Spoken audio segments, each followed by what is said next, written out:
to meet in South Korea. We're going to talk about a lot of things. I think we're going to have a very successful meeting. Certainly there are a lot of people that are waiting for it. 경북 경주에서 열리는 아시아태평양 경제협력체 APEC 정상회의를 계기로 미중 정상회담을 비롯해 한미, 한중, 한일 정상회담이 잇따라 열릴 전망이어서 전 세계의 관심이 집중되고 있습니다. 트럼프 미국 대통령과 시진핑 중국 국가주석이 다가오는 30일 회담을 가질 예정인데요. 특히 트럼프 행정부 2기 출범 이후 처음 열리는 미중 정상회담에서 어떤 이야기가 오갈지 주목되는데 저희가 여러 전문가들 인터뷰와 또 외신 자료 분석을 토대로 알아봤습니다. 국제 이슈의 팩트는 기본, 맥락까지 전해드리는 딥백 함께 보시죠.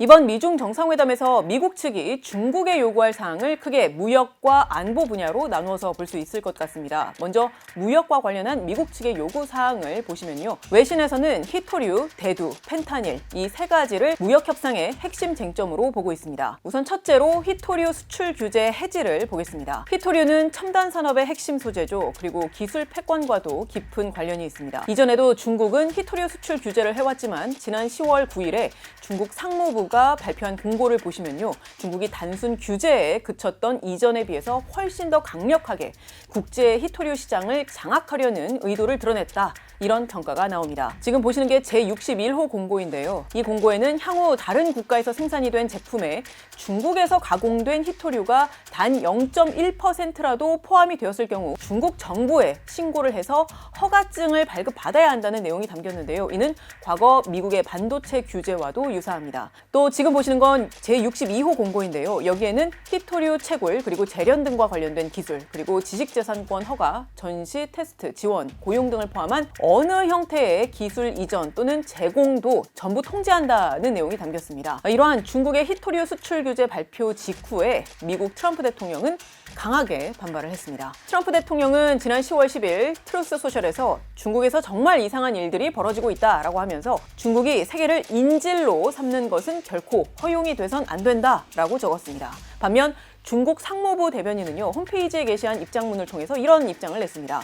히토류 등 물자 수출 통제 조치는 중국 정부가 법규에 따라서 수출 통제 체계를 완비한 정당한 처사다라고 했습니다. 그런데 중국이 과연 얼마나 이 히토류 채굴량 그리고 매장량에 있어서 얼마나 많은 영향력을 갖고 있다라고 볼 수가 있을까요? 미국 지질조사국 보고서에 따르면요, 미국은 2020년부터 2023년까지 모든 히토류 화합물과 또 금속 수입의 70%를 중국에 의존했습니다. 트럼프 대통령이 지난 20일 세계 4위의 히토류 매장량을 보유하고 있는 호주와 히토류 및 핵심 광물 협력을 강화하는 협정에 서명을 하긴 했지만요. 호주 국립대학교 경제지질학과의 한 교수는요. 히토류 공급 문제는 단기간에 해결될 수 없다고 생각한다. 중국은 세계보다 너무 앞서 있다라고 말했습니다. 그래서 전문가들은 이 히토류 수출 규제와 관련한 협상이 이번 회담에서 핵심 의제가 될 것이라고 전망합니다. 미국의 전략국제문제연구소인 CSIS의 한 연구 결과에 보면요.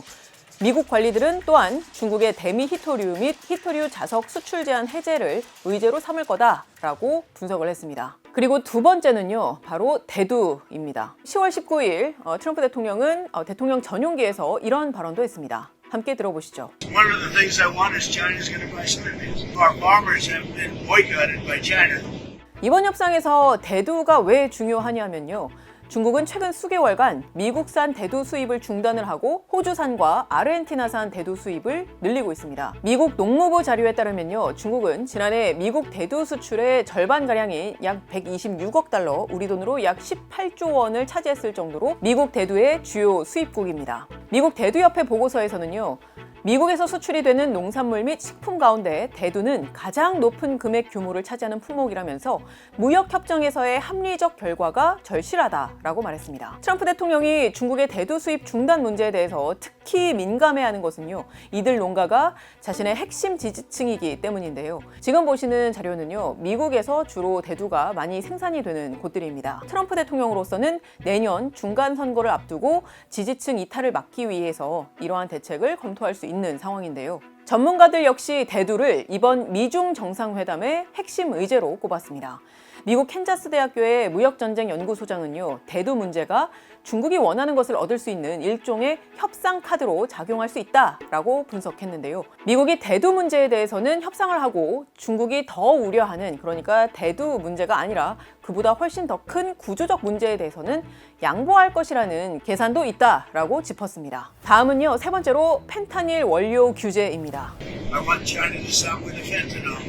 Very, normal things. 저희가 과거에도 그 트럼프 대통령의 펜타닐에 대한 강력한 규제 의지에 대해서 다뤄드린 적이 있었는데요. 펜타닐은 의학적으로도 사용이 가능해서 가령 출산 시 무통분만이나 제왕절개 수술에 사용을 하기도 하는, 잘만 쓰면 훌륭한 진통제입니다만 의존도와 독성이 압도적으로 높아서 합성 마약으로도 널리 유통이 되어서 관련 피해가 잇따르고 있는데요. 미국 펜타닐 사망자 수를 보시면요, 2023년에는 약 10만 5천 명이 미국에서 마약 과복용으로 사망을 했고요. 그중 펜타닐 등 합성 오피오이드, 아편성 진통제로 사망한 사람만 7만 6천 명 이상이었습니다. 그리고 미국 경제에도 큰 피해를 안겼습니다. 2020년의 경우에만 펜타닐로 인해서 1조 5천억 달러 피해가 발생한 것으로 나타났습니다.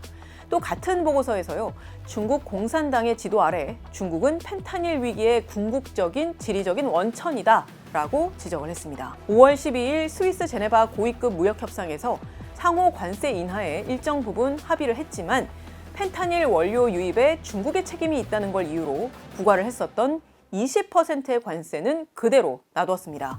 그만큼 미국은 중국과의 협상에서 펜타닐 문제를 중요하게 다루고 있는 것으로 보입니다. 실제 전문가들은 다음과 같이 이야기를 합니다. 미국 전략국제문제연구소인 CSIS의 학자들은요, 미국 관료들은 전구체는 바로 그 원료인데요, 중국의 펜타닐 전구체 수출을 제한하는 데 있어서 베이징이 더 많은 진전을 보여야 한다는 점을 강조할 것으로 예상된다라고 분석했습니다.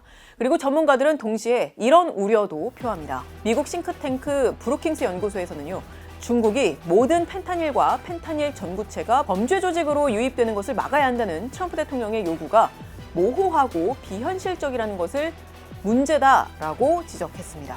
무역뿐만 아니라 안보 관련 협상도 이루어질 전망입니다. 아시다시피 트럼프 대통령은 노벨 평화상에 깊은 관심을 갖고 있죠. 근데 꼭 노벨 평화상 자체를 위해서라기보다는 그가 업적으로 내세울 수 있는 중요한 것 중에 하나가 바로 핵 비확산 의제입니다. 또 하나는 현재 진행 중인 전쟁들의 조속한 종식일 것입니다. 앞서 말씀드렸듯이 첫 번째는요, 핵 비확산과 관련해서 중요한 이야기를 나눌 것이라는 전망이 나오는데요. 지난 22일 트럼프 대통령은 이런 발언을 했습니다. I think we're going to make a deal on maybe even nuclear. President Putin in his call mentioned to me about nuclear, where we do a de-escalation, and I'm fine with that. 트럼프 대통령은요, 과거 푸틴 러시아 대통령과의 만남에서 이 핵 비확산과 관련해서 유의미한 대화를 나눴다는 언급을 했었습니다. 그런데 이에 대해서 재차 언급을 한 것인데요. 핵 비확산, 말이 좀 어려운데요. 핵 무기가 너무 많이 양산되고 있는데 그것을 점차 줄여가자, 이런 노력이라고 보시면 되는데요. 어쨌든 이 핵 비확산이라는 관점에서 2026년이면 끝나는 한 협정이 있습니다. 핵 군축 협정인데요. 이른바 신전략무기 감축 협정이라는 겁니다. 저희가 과거에도 콘텐츠로 다뤄드린 바가 있는데요. 이게 원래 미국과 러시아 둘만이 체결을 한 협정인데요. 트럼프 대통령은 이걸 어떻게든 연장을 해냄으로써 핵 비확산을 유지하려 하는 게 아닌가, 이런 인상을 주고 있는데요. We are talking about de-escalation. That's already being talked about. And I think we'll probably add China into the mix. 그런데 앞서도 말씀드렸지만 중국은 그 협정에 포함이 되어 있지 않습니다.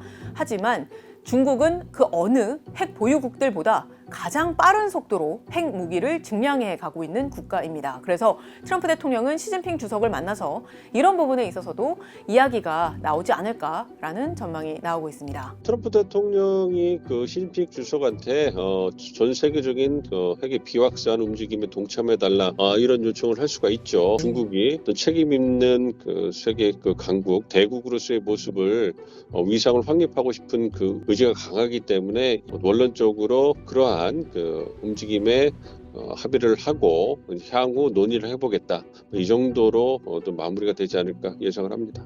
또 우크라이나 전쟁과 관련해서도요, 두 정상이 이야기를 나눌 거라는 전망이 나옵니다. 지난 22일 트럼프 대통령은 이런 발언도 했습니다. What I'll really be talking to them about is how do we end the war with Russia and Ukraine, whether it's through oil or energy or anything else.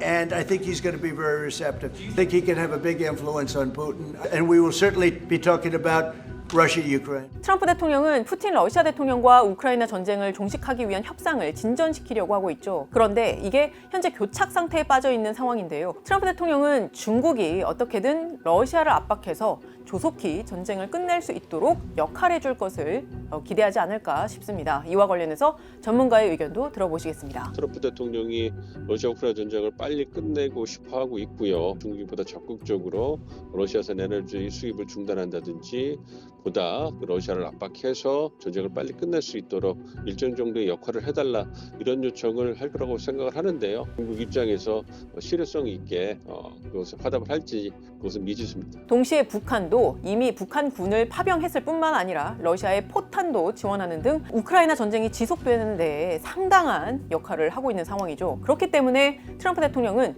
중국이 북한에 관여를 적극적으로 함으로써 이 우크라이나 전쟁 종식과 관련해서 좀 더 역할을 해주길 바란다. 그리고 가자 전쟁 종식과 관련해서도 어떤 큰 틀의 이야기들을 함으로써 중국의 어떤 협조적인 관여를 이끌어내려고 하지 않을까 이런 전망이 가능해 보입니다. 그렇다면 중국은 무엇을 요구할까요? 중국 측도 마찬가지로 무역과 안보 각각에 있어서 미국의 요구사항을 제시할 것으로 보입니다. 우선 무역 부분부터 살펴보면요. 양국은 오랜 기간 관세와 관련해서 협상을 진행해 왔죠. 따라서 관세 인하가 이번 회담의 핵심 쟁점 중 하나가 될 걸로 예측이 되는데요.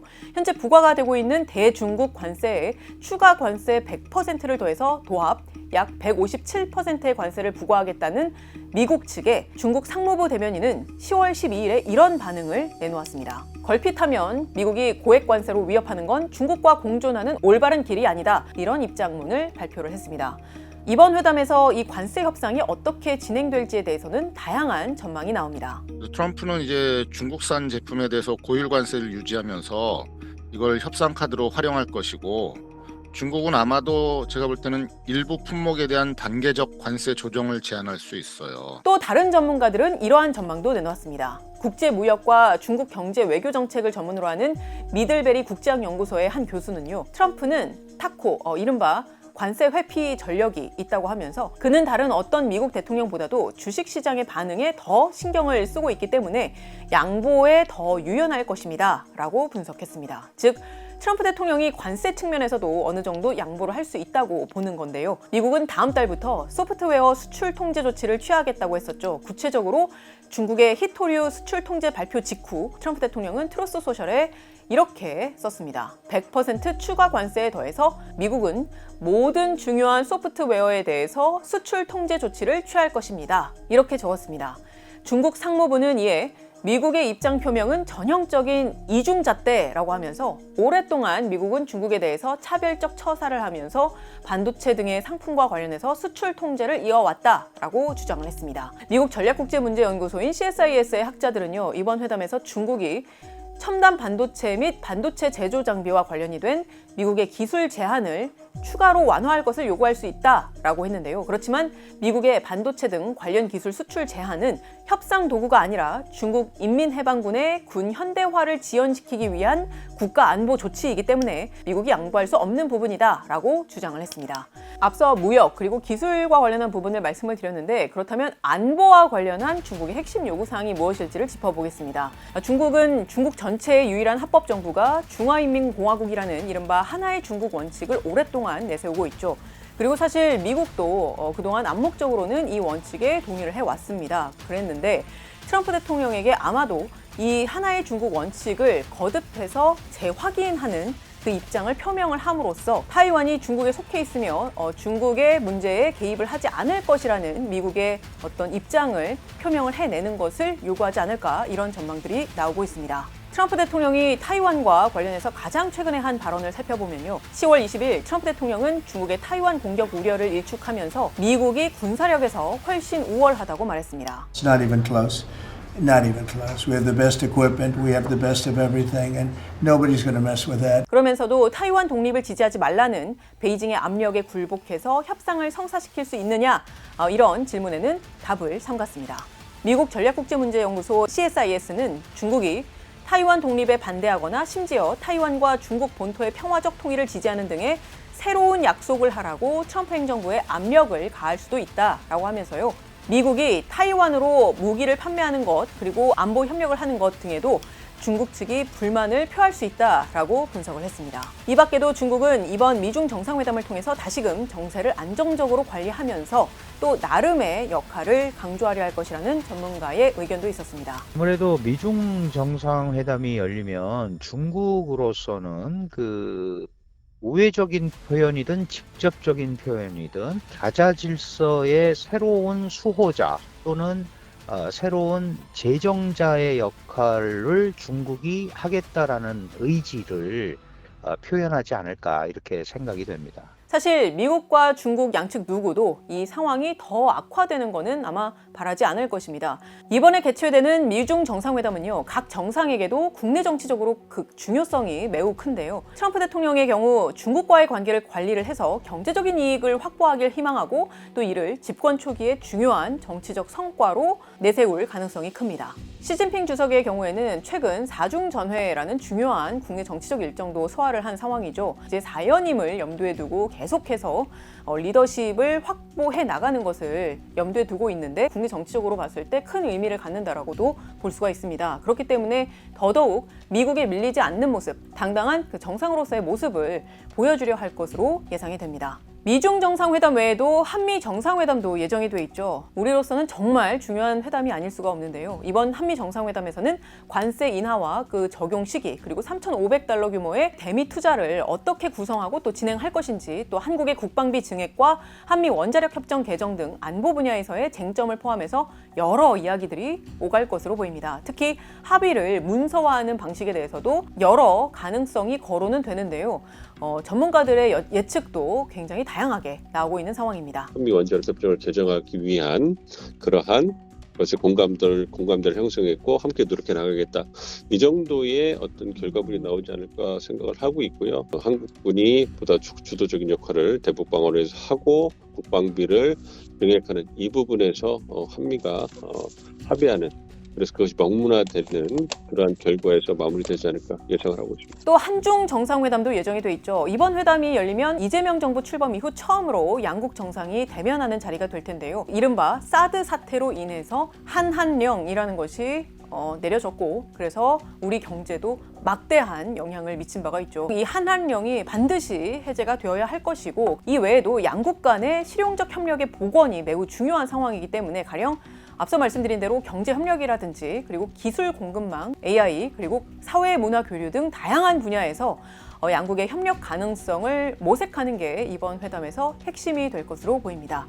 뿐만 아니라 이번 한중 정상회담에서는 서해 구조물 문제라든지 최근 캄보디아 범죄 사태에 대한 대응 등과 관련해서도 협의가 필요해 보입니다. 얼마나 심도 깊고 또 유의미한 협의가 있을지는 지켜봐야 할 것 같습니다. 전문가들은 이외에도 이러한 의제들도 논의될 수 있다라고 전망하는데요. 시진핑 주석의 경우에는 크게 두 가지가 핵심 포인트죠. 하나는 대만 문제에 대한 이재명 정부의 명확한 입장을 요구할 수 있고 그다음에 미중 경쟁에서 핵심 사안인 공급망과 관련해서 한국이 일방적으로 미국 편에 서지 않는 것 이러한 것들을 요구할 가능성이 높죠. 또 일각에서는 이번 에이펙 정상회의를 계기로 북미 정상회담이 열릴 가능성 역시 배제할 수 없다는 전망도 나오는데요. 전문가들은 사실 정상회담 정도의 그 최고 수준의 회담이 이루어지려면 사전 정지 작업이 필수적이기 때문에 즉 실무진 차원에서의 최소한의 협상이 이루어졌어야 이게 가능하기 때문에 정상회담 성사 가능성은 크지 않을 것이다 라고 보면서도 그 가능성을 아예 배제할 수는 없다 라고 이야기를 합니다.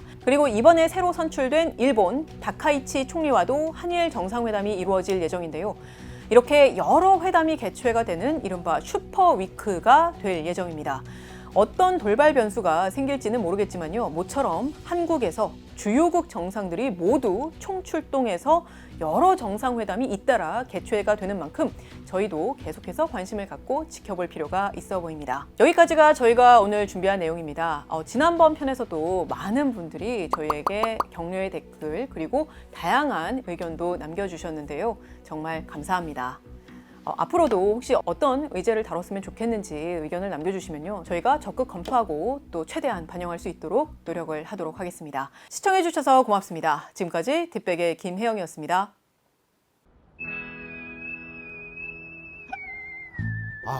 이게 진짜 세상이 어떻게 되려고 이러냐 이거.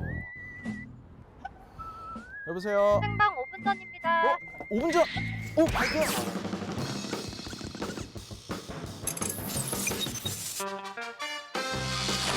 얼음 아래선 물이 흐르고 있기 때문에 광복 70주년 굉장히 뿌듯합니다. 아침 6시가 조금 넘었습니다. 전에 알려졌던 성추문 입막음 의혹을 귀에 빡빡히는 이슈 맛집 귀에 빡빡빡 박동원입니다. 귀에 빡빡히는 이슈 사냥 뉴스헌터스에서 찾아뵙겠습니다.